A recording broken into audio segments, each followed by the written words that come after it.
नमस्कार किसान भाई, स्वागत है आप सभी का हमारे YouTube चैनल पर। आज हम बात करने वाले हैं प्रधानमंत्री किसान सम्मान निधि के बारे में। किसान भाइयों, प्रधानमंत्री किसान सम्मान निधि केंद्र सरकार द्वारा चलाई जाने वाली एक बहुत ही महत्वपूर्ण योजना है, जिसके अंतर्गत ऐसे किसान जिनके पास कृषि योग्य ज़मीन है, खेती करने लायक ज़मीन है, ऐसे किसानों को इस योजना के अंतर्गत 2000 रुपये दिए जाते हैं। अब बात कर लेते हैं कि इसके लिए कैसे क्या अप्लाई होगा और इसके लिए कौन कौन से पात्र हैं लोग, है ना।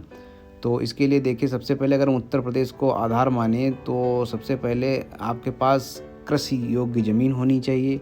ज़मीन कितनी भी कम हो इससे मतलब नहीं, लेकिन आपके पास कृषि योग्य ज़मीन होनी चाहिए।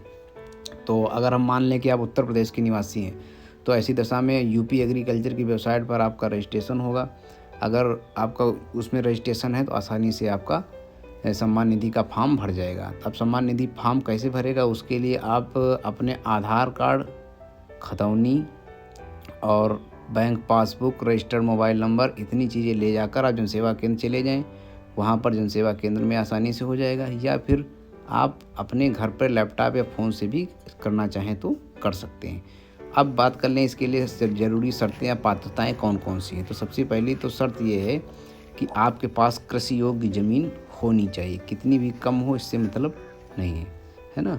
उसके बाद में आप ये सब 3 कागज़, आधार कार्ड, खतौनी और बैंक पासबुक ले जाकर उसमें जब रजिस्ट्रेशन करा देंगे तो उसके बाद आप वो प्रिंट आउट लेकर अपने पास रखिए। कुछ दिन बाद कृषि विभाग के द्वारा एक लिस्ट आती है। उस लिस्ट में जितने भी लोगों ने पिछले दिनों में फॉर्म भराया होता है उनके कागज़ मांगे जाते हैं, उसमें आपके भी कागज़ मांगे जाएंगे। तब आप आधार कार्ड, बैंक पासबुक, खतौनी, ये सब चीज़ें लगाएंगे। साथ साथ में एक घोषणा पत्र दिया जाएगा, उसमें ये सब चीज़ें होंगी जिसमें पात्रता आपकी जानी जाएगी कि आप पात्र हैं कि नहीं। जैसे कि राजस्व ग्राम का नाम, खतौनी संख्या, खतरा संख्या, उसके बाद कुछ विवरण दिया होगा जिसको हाँ नाम में बताना होगा। जैसे कि आवेदक वरासत के आधार पर योजना प्रारंभ होने के पश्चात कृषक बना है, हाँ या नहीं, इसमें भरना होगा। दूसरा, यदि हाँ तो क्या मृतक कृषक जिसकी वरासत से आवेदक भूस्वामी बना है पीएम किसान योजना के लाभार्थी थे। अगर वो लाभार्थी थे तो ऐसी दशा में आपको उनका आधार कार्ड और मृत्यु प्रमाण पत्र भी जमा करना होगा।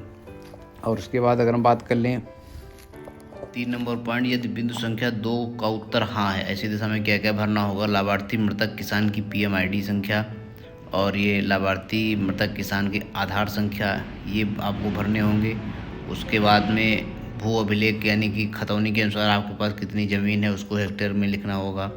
और उसके बाद में अगर आपके यहाँ कोई भूतपूर्व या वर्तमान संवैधानिक पद पर या कोई सांसद, विधायक या फिर इस तरीके से किसी पद पर, उसमें हाँ ना का उत्तर इसमें देना होगा।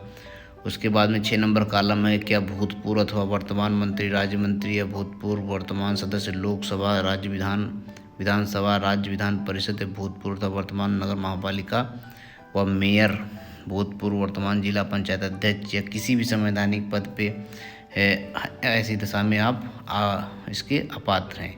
और 7 नंबर कॉलम है, केंद्र और राज्य सरकार के कर्मचारी यानी किसी भी कर्मचारी ग्रुप ए से लेकर ग्रुप सी तक के सभी कर्मचारी जितने भी हैं उनको सबको इस श्रेणी में अपात्र माना गया है कि अगर आप वेतन पा रहे हैं या पेंशन पा रहे हैं तो इसके आप अपात्र हैं। हाँ, ग्रुप डी के या फिर ऐसे कर्मचारी जिनका वेतन 10,000 रुपये से कम है, ऐसे 10,000 मासिक वेतन से कम वाले लोग और ग्रुप डी के लोगों को इसमें छूट दी गई, ये लोग इसके पात्र हैं। और अगर आप आयकर दे रहे हैं किसी भी प्रकार का तो भी इसमें आपको छूट नहीं मिली है और आप पीएम किसान सम्मान निधि पाने के लिए पात्र नहीं है। और 10 नंबर के आप पेशेवर डॉक्टर, इंजीनियर, अभियंता, चार्टर अकाउंटेंट अथवा आर्किटेक्ट इत्यादि की श्रेणी में हैं और अपने से संबंधित पेशे में पंजीकृत हैं। अगर आप एक पंजीकृत वकील या डॉक्टर या सीए हैं, ऐसी दशा में भी आप पीएम किसान पाने के योग्य नहीं है। ये सब चीज़ें आपको इसमें हाँ ना में जवाब देना होगा और अगर आप इस योग्यता या मानक के अनुसार आप फिट बैठते हैं तो भी आपको किसान सम्मान निधि का लाभ मिलेगा।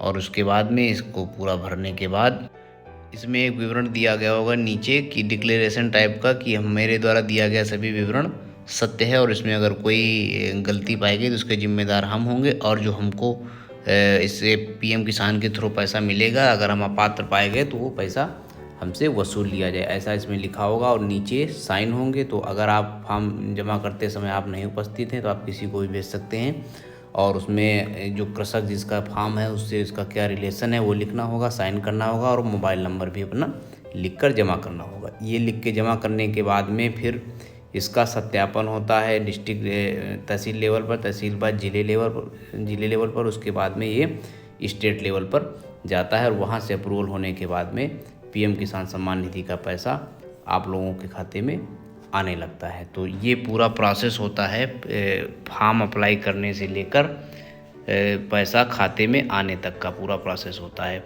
ऐसी दशा में कई बार ऐसा भी होता है कि कई लोगों का पैसा आने के बाद में 2 किस्त या 4 किस्त आने के बाद में पैसा रुक जाता है। ऐसी दशा में क्या उपाय इसके होने चाहिए और क्या मतलब क्यों रुका है, इस बात को भी लेकर मैं अब अगले वीडियो में आप लोगों को बताऊंगा कि क्या क्या समस्या आ सकती है जिससे आपका पैसा रुका है और उन समस्याओं को दूर करने के लिए आपको क्या उपाय करने होंगे। क्योंकि कई किसान इस बात से परेशान होते हैं कि 2, 4 या 8 या 10, कई बार किसान कहते हैं कि उनकी केवल लास्ट किस्त ही नहीं है, बाकी पूरा पैसा आया। ऐसी दशा में क्या समस्या है कि उनका पैसा रुका हुआ, इन बातों को लेकर भी अगले वीडियो में हम चर्चा करेंगे। और बाकी तब तक आप सभी लोग किसान भाई वीडियो से जुड़े रहें हमारे यूट्यूब चैनल से और हमारे चैनल को सब्सक्राइब कर ले ताकि आने वाली सभी जानकारी आप तक पहुंचती रहें। बहुत बहुत धन्यवाद। जय हिंद।